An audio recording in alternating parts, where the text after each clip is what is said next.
Hi అందరికీ. అందరు ఎలా ఉన్నారు? నేనైతే చాలా బాగున్నాను. మీరు బాగుండాలని మనస్ఫూర్తిగా కోరుకుంటున్నాను. ఎప్పటిలాగే ఈరోజు కూడా మళ్ళీ నా డైలీ రొటీన్ అయితే స్టార్ట్ అయిపోయింది. ఇంకా లేవగానే కొద్దిసేపు ఒక 5 నిమిషాలు బయట నిల్చున్న తర్వాత లోపలికొచ్చి కిచెన్‌లో అయితే లైట్ ఏసేసాను.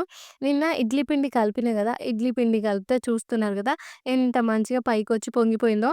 నేనేమనుకున్నానంటే పైనుంచి మూత పెట్టిన తర్వాత నేనెప్పుడు ఏం చేస్తానంటే కొంచెం నా దగ్గర పెద్ద గిన్నెలనేవి లేవు కదా! ఇలా చిన్న చిన్న గిన్నెల్లో పిండి కలుపుతాను గదా! ఓవర్‌ఫ్లో అయిపోతదని చెప్పేసి కింద ప్లేట్ పెడతా అనమాట. మరి నిన్న హడావిడిలో నేను వీడియో తీస్తున్నాను. పైనుంచి మూత పెట్టడం వరకు చూయించిన గదా! తర్వాత ప్లేట్ పెడదాంలే అని అనుకున్నా. కానీ ఇంక ప్లేట్ పెట్టలేదు. ఇక దేవుని దయ వల్ల పిండి అటు ఇటు గ్యాస్ మీద గూడా ఏం పడలేదు. జస్ట్ పై వరకొచ్చేసింది. ఇగ ఫాస్ట్‌గా అయితే ఇడ్లీ చేసేస్తాను. నేనెప్పుడైనా సరే ఇడ్లీ కుక్కర్ ఖరాబయిందని జెప్పినా గదా! ఇది గిన్నెలో చేస్తాననమాట. అన్నం వండే గిన్నె ఉంటది. పైనుంచేమో పిండి పిసికే గిన్నె ఆ 2 పెట్టేస్తాను. అది ఫస్ట్ అయితే గిన్నెలో వాటర్ పెట్టి మూత పెట్టయితే ఒక 2 నిమిషాలయితే బాయిల్ చేస్తున్నాను. ఈ లోపుగా చూస్తున్నారు గదా! ఇడ్లీ పిండి ఎంత మంచిగా అయితే పొంగిపోయిందో. ఇట్లుంటే ఇడ్లీలనేవి సాఫ్ట్‌గా ఉంటాయనమాట. గట్టిగా అవ్వనే అవ్వవు. కొందరు ఇడ్లీ చేస్తే ఎలా ఉంటదంటే కొంచెం రాళ్ళలాగా అంటే మింగడానికి గొంతులో గట్టిగా అనిపిస్తది. కానీ మనము కొంచెం పిండి అనేది మంచిగా కలుపుకున్నామనుకో కొంచెం మినపప్పు అనేది ఎక్కువేయాలి. రవ్వ అనేది కొంచెం తక్కువేయాలను. అంటే ఇప్పుడు ఎక్కువ అంటే మనము 1 కప్ మినపప్పుకి కొందరైతే 3, 4 కప్పుల వరకు ఇడ్లీ రవ్వ పోస్తారు. అలా పోయడం వల్లనే ఇడ్లీలనేవి గట్టిగా వస్తాయని జెప్పేసి నాకైతే అర్థమైంది. మరి ఇది కరెక్టో కాదో నాకు తెలీదు గానీ నేను ఇదే ఫాలో అయితున్నాను. నాకు ఇడ్లీలు మంచిగా సాఫ్ట్‌గా వస్తున్నాయన్నమాట. అచ్చం బయట కొన్నట్టే. అందుకే నేను మీకు ఈ రేషియో చెప్పాను. ఇప్పుడు 1 కప్ మినపప్పుకి 2 ½ కప్స్ వరకే ఇడ్లీ రవ్వ పోస్తాను. 3 కప్స్, 3 ½ 4 ఇట్లా పొయ్యను. నేను చేసే ఇడ్లీలు చాలా సాఫ్ట్‌గా ఉంటాయి కాబట్టి ఈ రేషియో అయితే చెప్పాను. ఇగ ఇడ్లీ పిండిలో కొంచెం సాల్టేసి అయితే ఇడ్లీలు పెట్టేసిన. ఒక 15 నిమిషాల్లోనే ఇడ్లీలయితే ఉడికిపోతాయి. నేను చట్నీ కూడా పల్లీలు, పుట్నాలు, పచ్చిమిర్చి ఫ్రై చేసినా కదా!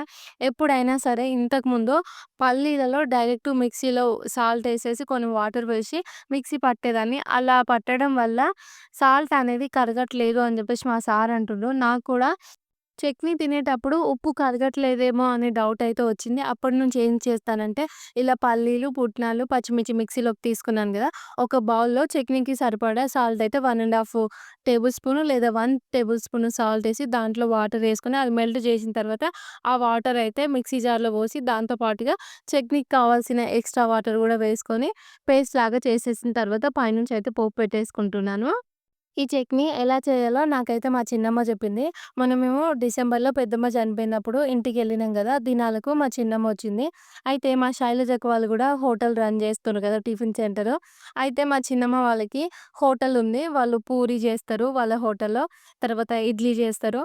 పకోడీ, బూందీ, మళ్ళా ఈవినింగ్ స్నాక్స్ ఇవన్నీ చిన్నమ్మ వాళ్ళు చేస్తారనమాట. ఎప్పటినుంచో చేస్తుండ్రు. అయితే మా శైలజక్క ఏమడిగిందంటే, "నాకు చట్నీ చేయస్తలేదమ్మా ఎట్లా చేస్తారని" చెప్పేసి చిన్నమ్మని అడిగితే, ఇంకా చిన్నమ్మ అయితే ఫస్ట్ పల్లీలు ఫ్రై చేసుకోవాలి. దాంట్లోనే కొన్ని పచ్చిమిర్చి ఏసుకోవాలి. మిక్సీ పట్టుకునేటప్పుడు మనం పుట్నాలేసుకోవాలి అని మా చిన్నమ్మ అయితే చెప్పింది. అయితే ఇంతకుముందు నేను చట్నీ చేసేటప్పుడు కొంచెం పులుపు కోసం చింతపండు వాడేదాన్ని. అయితే మా శైలజక్కనేమో హోటల్‌లో చట్నీ చేసేటప్పుడు పల్లీలు, అల్లం 2 వేస్తుందనమాట. మళ్ళీ అక్క కొబ్బరి గూడా ఏసేది. చిన్నమ్మ చెప్పింది గదా! చింతపండు, కొబ్బరి, అల్లం ఇవి అవసరం లేదని జెప్పింది. అప్పటినుంచి గూడా నేను గూడా చింతపండయితే ఏస్తలేను చిన్నమ్మ జెప్పినప్పటి నుంచి. ఉమ్, వాళ్ళిద్దరికి స్కూల్ ఉందా? వాళ్ళిద్దరు ఎవరినైనా పప్ప అక్కకి స్కూల్ ఉందా ఇద్దరికి? పప్ప అక్కకి ఇద్దరికి స్కూల్ ఉంది. అది ఏంటిదా? పప్ప అక్కకి స్కూల్ ఉంటుందా? రేపు నీకుంది స్కూలు. మా అక్కకి ఉందా? అక్కకి కూడా ఉంది. పోతావు స్కూల్కి. Very good. ఏంటి నాన్న? అది చెప్పాలా? ఆ, రేపు తమ్ముడికి స్కూల్ ఉందా? ఉంది రేపు ఉంది నిజంగా నిజంగా ఉంది నాన్న. ఆ బుక్స్కి కవర్ ఏదైనా ఈరోజు వేస్తా బుక్స్కి కవర్. ఈరోజు అయిపోతుంది. బ్రష్ అయిందా? రెయ్యి బ్రష్ అయ్యి లేట్ అవుతుంది మళ్ళా. ఇడ్లీ చేశాను, చట్నీ చేసి మా సార్‌కి, విషుకి ఇద్దరికి బాక్స్ పెట్టినా. తర్వాత ఈరోజు కర్రీ వచ్చేసి పప్పు వండుతున్నాను. నిన్న మటన్ వండినాం కదా! ఆఫ్టర్‌నూన్ వచ్చేసి పనసకాయ కూర వండినా. పచ్చి పులుసు చేసిన. నైట్ ఏమో పనసకాయ కూర, పచ్చి పులుసు, మటను, ఇంట్లో ఉన్న చికెన్ పచ్చడి, కొత్తిమీర పచ్చడితో మా డిన్నర్ అయితే కంప్లీట్ అయింది. అదే కూర కొంచెం ఉందనమాట. అందుకే ఈరోజు పప్పు చేస్తున్నాను. ఏమైంది? ఒకసారి రిబ్బన్లు వేసుకొని పోతే గుండు చేపియని కంప్లీట్ వచ్చిందట. వచ్చింది కదా రిబ్బన్లే చేద్దాం. పనికనే రిబ్బన్లు చేస్తారు. ఆయన రిబ్బన్ చేసిన జుట్టు పెరగదత్తమ్మా. ఇలా పౌరులందరూ ఇక ఒక జుట్టు వేసుకొని ఇంకో ఇక్కడ రబ్బర్ పెట్టుకొని వస్తారు నెత్తిలో, నడి నెత్తిలో వీరు ముష్టలు ఈ రోళ్ళు వేసుకొని.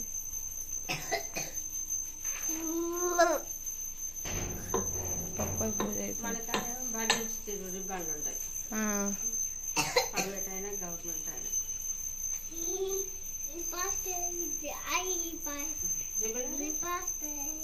రిబ్బన్ అంటారు. క్లిప్ తెస్తాగు నేను. ఇక నేను ఇంటికి ఎప్పుడు పోయినా కూడా మా అమ్మ ఒకటే మాట అంటది. "నువ్వు జుట్టు వేసుకుంటలేవు, పిల్లలకు సరిగ్గా నూనె పెడతలేవు, నువ్వు నూనె పెట్టుకుంటలేవు" అని చెప్పేసి ఊకే గులుగుతది కదా! ఈరోజు మా అత్తమ్మ కూడా అంతే. నేనంట విషు జుట్టుకు నూనె పెడతలేనంట. మొత్తం పల్లగా చేసిందంట. ఇక అత్తమ్మనైతే విషుకు నూనె పెడుతుంది. నేనేం చేసినా అంటే విషుని స్కూల్‌లోకి పంపించిన తర్వాత వచ్చి లెమన్ టీ అయితే పెట్టేసిన. ఇడ్లీ కూడా పొయ్యి మీద పెట్టిన. ఇక ఈరోజు నేను పొద్దుగాల లేచిన గడియలైతే మంచిగున్నట్టున్నాయి. ఎందుకు ఈ మాట అన్నా అంటే, నేను ఇంతకుముందు చెప్పిన కదా! నా గోల్డ్ చైన్ కొంచెం విరిగింది అని చెప్పేసి, అక్కడ దారం ఉంది కదా! గ్రీన్ కలర్‌ది. ఆ దారం కట్టయితే కట్టేసిన టైట్‌గా. మళ్ళా తర్వాత తెగిన దాన్ని అలాగే యూజ్ చేస్తున్నాననమాట. ఇంకొక వైపు వచ్చేసి కొంచెం అరిగినట్టుగా అనిపిస్తే అక్కడి నుంచి కూడా కొంచెం ఊడకుండా ఉండడానికి దారం కట్టిన. అయితే ఒక పక్క నుంచి చైన్ అనేది విరిగిపోయింది. అయినా కూడా ఆ చైన్ అట్లనే నా మెడలో ఉంది. ఆ చైన్ ఏసుకొని బయట ఊడ్చిన. విషుని రెడీ చేసి స్కూల్ దగ్గరికెళ్ళి తనని దింపేసి మళ్ళా రిటర్న్ ఇంటికొచ్చిన. వచ్చే వరకైతే ఒక 10 నిమిషాల టైం ఉంటది గదా! ఇప్పుడు మనం ఇంట్లో ఉన్నప్పుడు ఈ చైన్ అనేది విరిగిపోయి కింద పడిందనుకో నేను దోలాడుకోగలను. ఇప్పుడు బయటికి పోయిన టైంలో ఆల్రెడీ అది ఎప్పుడు విరిగిందో నాకు తెలీదు. బయట పడిపోతే ఇంక నా పరిస్థితి ఎలాగుండేది? నేను ఊహించుకోవడానికి నాకు ఎట్లనో భయమైంది. అసలేంటి ఒకవేళ నేను బయటికి పోయినప్పుడు ఈ గోల్డ్ చైన్ పడిపోతే ఏంటి నా పరిస్థితి? అసలు ఎట్లుండేదని చెప్పి వెంటనే అయితే నాకు మస్తు భయమేసిందనమాట. ఇట్లా ప్రాణం జల్లుమన్నట్టుగా అనిపిస్తది చూడు అట్లా అనిపిచ్చింది. నేను ఆల్రెడీ ఒక వైపు అనేది కొంచెం విరిగిపోతే నేను దారం కట్టేసాను. ఇంకో వైపు కొంచెం అరిగినట్టుగా కట్టినా. ఇంకో వైపు అయితే కొంచెం అరిగిపోయిందనమాట. అక్కడ లాకెట్ ఉన్న కింద. అదైతే ఈరోజు విరిగిపోయింది. అయినా కూడా మళ్ళీ దారం కట్టి వేసేసుకున్నాను. మనకు అలవాటు అయిపోయింది గదా! గోల్డ్ చైన్ వేసుకోవడము. ఇంకా నేనెప్పుడు తాడుది వేసుకోలేదు ఈ 8 సంవత్సరాలలో. ఇప్పటి నుంచి మళ్ళీ ఒక నెల వరకైనా, 2 నెలలైనా, 3 నెలలైనా ఇప్పుడు ఆ తాడేసుకోవాలంటే కొంచెం ఇబ్బందిగా అనిపిస్తుంది. అందుకే ఈ చైన్‌కి దారం కట్టుకొని అలాగే వేసుకుంటూ ఉన్నాను. ఇంకా నాకెప్పుడు మంచి రోజులొస్తాయో, ఎప్పుడు మళ్ళీ గోల్డ్ చైన్ చేయించుకుంటానో ఇక అప్పటి వరకు దీన్ని నిమ్మలంగా అయితే కాపాడుకోవాలి. మా ఫ్యామిలీ అంతంత మాత్రమే కాబట్టి అన్నీ అనుకున్న వెంటనే జరిగిపోవు. ఏదన్నా చేయాలంటే చాలా టైం పడుతుంది. ఇప్పుడు గోల్డ్ చైన్ అంటే బయట ఇప్పుడు తులానికి ఇప్పుడు 92,000 ఏమో ఉన్నట్టుంది మొన్నటిదాకా. మొన్ననే ఒక 4,000, 3,000 తగ్గిందని చెప్పిండ్రు. అవి కూడా ఇప్పుడు 2 తులాల గోల్డ్ కొన్నా గూడా రూ. 2,00,000 అయితే కావాలి గదా! అందుకే అయితే మేము వెయిట్ చేస్తున్నాము. మొన్న పోయినసారి మా సార్ చేపిస్తే అయిపోవు గానీ అప్పుడేదో వర్క్ ఉండడం వల్ల మనీ లేవు అని జెప్పారు. సర్లే అని జెప్పేసి నేను ఇట్లనే వేసుకున్నాను. మరి ఈసారి ఇంటికెళ్ళాక చేయించుకుంటానో లేదో, ఒకవేళ చేయించుకోలేదనుకో ఈ గోల్డ్ చైను ఇంటి దగ్గర పెట్టేసి రోల్డ్ గోల్డ్ ఉంటది గదా! అది అయితే అక్కడనే తీసుకొచ్చుకుంటాను. ఇక నేను, మావయ్య, అత్తమ్మ ముగ్గురం కలిసైతే టిఫిన్ తినేస్తున్నాము. ఇడ్లీ నేను ఫస్ట్ విషుకి, మా సార్‌కి పెట్టినా. ఎందుకంటే అత్తమ్మ, మామయ్య కడుక్కునేసరికి అంటే ముఖం కడుక్కునేసరికి ఒక 2 గంటలు టైం అయితే పడతది గదా! వాళ్ళెప్పుడో 6:30కి పోతున్నారు. ఆ టైంలో వీళ్ళకి కూడా ఇడ్లీ పెట్టేసినాననుకో చల్లారిపోయిన తర్వాత ఇడ్లీ తినాలని ఎవరికీ అనిపియదు కదా! అందుకే మళ్ళీ ఇంకా లెమన్ టీ పెట్టిన తర్వాత ఇడ్లీ పెట్టేసిన. ఇడ్లీ అయిన తర్వాత అందరం కలిసి అయితే టిఫిన్ తినేస్తున్నాము. ఇడ్లీలో ఎవరన్నా పచ్చి పులుసు పోసుకొని తింటారా? మంచిగున్నాయి. పచ్చి పులుసు మంచిగుందా? సాంబార్ చేయాలి కానీ పచ్చిపులుసు మంచిగా వాళ్ళు చింతపండు పుల్లగా వేయకుండా ఉండి చేస్తే పచ్చి పులుసు బల బాగుంది. పచ్చి పులుసు పోసుకుంటుంది. పచ్చి పులుసు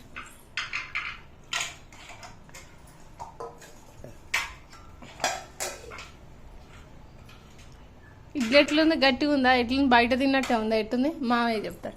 ఎట్టుంది మామయ్య? ఏంటిరా ఇడ్లీ మంచిగా ఎగురు కూడా మంచిగా చట్నీ కూడా మంచిగా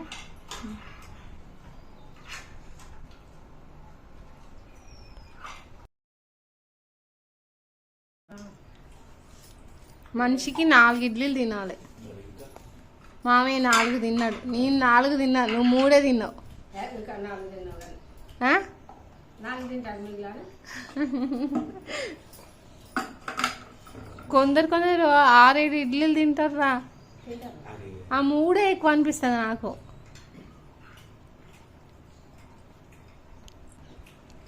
పవన్ కళ్యాణ్ చిన్న కొడుకు అంటే ఏమైందంట, సింగపూర్ హాస్పిటల్ చేర్చిండంట. ఏమైంది ఆయనకు? అది ఓ ఆయననే అంట, పవన్ కళ్యాణ్. కట్టుబడి అందరూ కలిగింది పిల్లలకు ఏమైంది? ఏమో పేలింది అన్న సొంత ఇంటికి శ్రీహారం అంట. చంద్రబాబు సొంత ఇల్లు కడుతుండంట.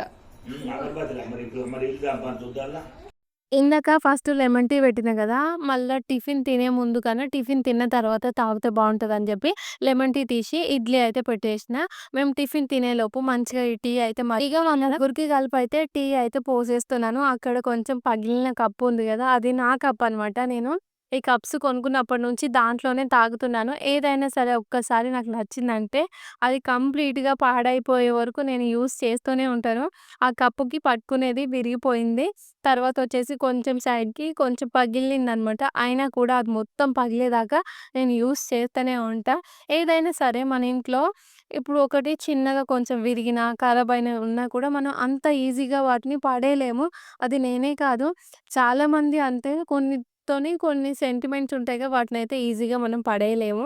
నేను కూడా అట్లనే. మళ్ళీ మీరు కూడా అనుకునేది, "అక్క కప్పు పగిలిపోయింది కదా!" ఇంక నేను మామయ్య పడేయండి కదా అంటే మీరైనా కండి. టిఫిన్ తిన్న తర్వాత ఇంకా మామయ్య, అత్తమ్మ చేయి కడుక్కోవడానికి లేచిండ్రు.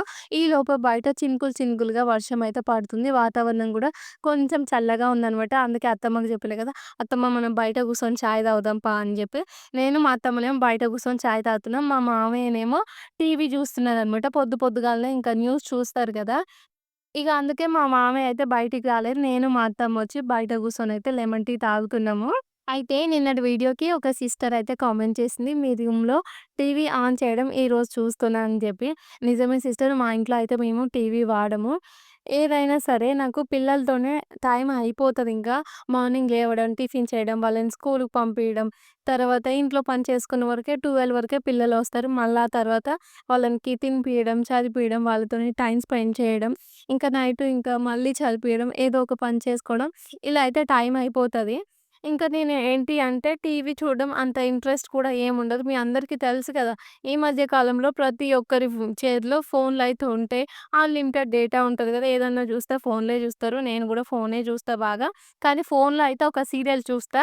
ఏది అంటే 'నిండు నూరేళ్ల సావాసం' అనమాట. అయితే ఇప్పుడు మా మామయ్య, అత్తమ్మ వచ్చిండ్రు కదా! మరి మాకంటే అప్పుడో ఇప్పుడో చూడడానికి ఫోన్‌లుంటాయి. మరి మా మామయ్య, అత్తమ్మకి ఏముంటాయి చెప్పండి? వాళ్ళకి బోరొస్తది కదా! ఇంకా మా అత్తమ్మ అంటుంది, "నువ్వు నాకేం పని చెప్తలేవు కాబట్టి నాకింకా బోరొస్తుంది" అంటుంది. అంటే వంట నేనే చేస్తా, అత్తమ్మ ఏం వంట చేయదు. అయితే ఇల్లు ఊకడం గానీ, తుడవడం గానీ, ఈ పనులు నాకు చెప్పంటే, నేను చెప్పను, "నువ్వు రెస్ట్ తీసుకో" అని చెప్తున్నా. ఇక మా అత్తమ్మ ఏమంటుందంటే, పొద్దుగాల లేవగానే టిఫిన్ తినగానే మస్తు నిద్రొస్తుందని చెప్పి పొద్దున్నే పడుకుంటుండ్రు. అందుకే ఇంకా అత్తమ్మకు, మామయ్యకు బోర్ రాకుండా ఉండడానికి టీవీ రీచార్జ్ అయితే చేస్తున్నాం. పోయినసారి ఏప్రిల్‌లో మా మామయ్య వచ్చిండు. అప్పుడు టీవీ రీచార్జ్ చేసినా, మళ్ళీ సంవత్సరం తర్వాత ఇప్పుడు. కానీ ఇప్పుడెందుకో టీవీ సౌండ్ వింటే అసలు నచ్చట్లేదు. ఏదో ఇరిటేట్‌గా అనిపిస్తుంది. ఇంకా సౌండ్ గూడా కొంచెం తక్కువ పెట్టే చూస్తున్నాము. ఇక అయినా గూడా మామయ్య, అత్తమ్మ ఉన్నన్ని రోజులు టీవీ నడుస్తది. ఆ తర్వాత మళ్ళా ఇంక మేమైతే రీచార్జ్ చేయము. ఇక ఈరోజైతే కేక్ చేస్తున్నా. ఎందుకు చేస్తున్నా అంటే, మొన్న నేను ఇంటికి పోయినప్పుడు అత్తమ్మకి ఇలా నేను కన్నయ్య బర్త్‌డేకి చేసిన కేక్ అయితే నేను చూపిచ్చాను. చూపిచ్చిన తర్వాత మొన్న అత్తమ్మ అంటుంది గదా, "మేమొచ్చినంక ఒక్క కేక్ గూడా వస్తలేదేంది? ఒక్క కేక్ గూడా ఎవరికీ జేసిస్తలేవు" అని జెప్పేసి మా అత్తమ్మ అడుగుతుంది. నేను చెప్పిన అత్తమ్మకి, "అత్తమ్మ నాకిక్కడ ఏం రావు. కాకపోతే ఒక 2 కేకులు తెలుగు సార్ వాళ్ళు ఉండడం వల్ల వచ్చింది. ఈ పక్కన ఆంటీ ఒక కేక్ ఇచ్చింది. ఇంకా నేను కేక్ చేస్తున్నట్టు ఎవరికీ తెలీదుగా" అంటే, ఇక మా అత్తమ్మ ఏమన్నదంటే, "అయ్యో! అంతేనా? అయితే ఇగ నువ్వు కేక్ జేసేది నేను జూడనా" అని జెప్పేసి అత్తమ్మ అన్నది. ఇంకా అత్తమ్మ, "తింటావా మరి నేను కేక్ జేస్తే" అంటే, తింటా. ఎందుకు తినా? చేస్తే తినమా అని జెప్పేసి అత్తమ్మ అనడంతోని ఇంకా నేనైతే కేక్ చేస్తున్నాను. ఏంటి అంటే మొన్న ఒక 2 కేక్స్ చేసినా అని చెప్పినా గదా! కేకు ప్యాక్ చేయడానికి బాక్స్ అనేది మా సార్ బేకరీలో తీసుకొచ్చిండు. తీసుకురావడం వల్ల ఆ అంకుల్ ఏమనుకున్నాడంటే వీళ్ళు కేక్స్ సేల్ చేస్తున్నట్టున్నారు అని జెప్పేసి నాకు ఆయననే విప్పింగ్ క్రీమ్ ఇస్తాడనమాట. ఎప్పుడన్నా ఒక 6 నెలలకు ఒకసారి లేకపోతే 3 మంత్స్‌కి ఒకసారి ఒక 2 విప్పింగ్ క్రీమ్ డబ్బాలైతే తన దగ్గర నుంచి తీసుకొచ్చుకుంటాను. అయితే ఈమె కేక్స్ చేస్తున్నట్టుందని జెప్పేసి, ఇంక నేనైతే మీకు విప్పింగ్ క్రీమ్ ఇయ్యను అని జెప్పేసి చెప్పిండంట మా సార్‌తోని మొన్న. అందుకే నాకు కేక్ చేయాలంటే భయంగా ఉంది. ఎందుకు అంటే, ఇప్పుడు ప్రాక్టీస్‌లో ఉన్నప్పుడు విప్పింగ్ క్రీమ్ చాలా అవసరమైతది కదా! నేనేమో ప్రతి సాటర్‌డే కేక్ జేయాలని జెప్పేసి నేననుకున్నాను. కానీ విప్పింగ్ క్రీమ్ దొరకకపోతే మొత్తం జీరో అయిపోతది అనే టెన్షన్ ఉంది. మళ్ళీ మొన్ననే జనవరిలోనే తెచ్చుకున్నాను గదా! క్రీమ్ అయిపోయిందని బోతే ఆయన ఇయ్యడేమో, ఇంకా ఎప్పటికి ఇయ్యడేమో అనే భయం ఒకటుంది కాబట్టి కేక్ అయితే ప్రాక్టీస్ చేస్తలేను. ఈరోజు అత్తమ్మ అడగడంతోని ఈ కేక్ అయితే జేషినా.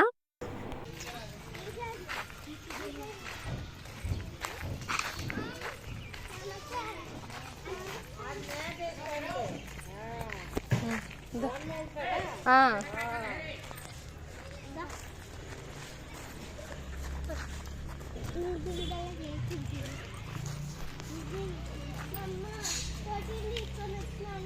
ఎంఎస్సి కాపీ మండేకి రోజు ఇయ్యి. ఇంగ్లీష్ కాపీ ఏమో రోజు మండేకి ఇవ్వాలి ఒక్కటే. ఒక నేను ఈరోజు రెడ్ వెల్వెట్ కేక్ అయితే చేద్దామనుకున్నాను. అయితే మిల్క్ గూడా ఒక 1 లీటరు ఎక్స్‌ట్రా ఉండే అనమాట. అది రెడ్ వెల్వెట్ కేక్‌లో మనం చీజ్ ఏసి చేస్తాం గదా! అలా చేద్దామని జెప్పేసి నేనైతే బ్యాటర్ కలుపుకున్నాను. హాఫ్ కేజీ కేక్ క్వాంటిటీ అయితే తీసుకున్నాను. నేనేం చేశానంటే కేక్ కలిపిన తర్వాత బ్యాటర్ కలిపిన తర్వాత లాస్ట్‌లో ఆయిలు వేద్దామని చెప్పేసి అలాగే నేను బ్యాటర్ కలిపేసి కేక్ టిన్‌లో వేసేసుకొని ఆయిల్ లేకుండానే కేక్ అయితే బేక్ చేసిన. అయితే నేను స్క్వేర్ షేప్ కేక్ టిన్‌లో బేక్ చేయడం వల్ల కేక్ అనేది హైట్‌గా రాలేదు. నేనేమనుకున్నానంటే ఇప్పుడు ఈ కేక్ అనేది ఒక 2 లేయర్‌లో వస్తే మిడిల్‌లో క్రీమ్ పెట్టేసి పైనుంచి క్రీమ్ పెట్టి బయట కొనే పీసెస్ కేక్స్ ఉంటాయి గదా! వాటిలాగా మంచిగా డెకరేట్ చేసి ఒక్కొక్క ఫ్లవరు ఒక్కొక్క పీస్‌కి ఉండేటట్టుగా వేద్దామని చెప్పేసి నేననుకున్నాను. కాకపోతే ఈ కేక్ అనేది హైట్ గూడా ఏం రాలేదనమాట. కట్ చేసి క్రీమ్ అప్లై చేసినా కూడా నేను అనుకున్నట్టు రాదు అని చెప్పేసి ఏం చేసినా అంటే ఇంకా ఇలా చిన్నగా పీసెస్ లాగా అయితే కట్ చేసిన. రెడ్ వెల్వెట్ కేక్ చేద్దామనుకుంటే ఈసారైతే ఈ రెసిపీ అనేది ఫెయిల్ అయినట్టే. ఎంత స్పాంజీగా వచ్చినా కూడా ఆయిల్ మిస్ అయింది. ఇంకోటి హైట్ గూడా రాలేదు గదా! ఇప్పుడు అలాగే బయట ఆర్డర్ కోసం జేస్తే అలా 2 సార్లు కేక్ బేక్ చేయడం కష్టం కదా! మళ్ళీ ఈ కేక్ అనేది రేపటి వీడియోలో అయితే మంచిగా జేస్తాను నేను. మంచిగానే ఉంది. ఇది మైదా పిండి. మన దానికి వచ్చింది దేనికి? బెడ్డుకో. అది గోధుమ పిండి. ఇది మైదా పిండి. కలర్ బాగా నచ్చింది. కలర్ మంచిగుందా?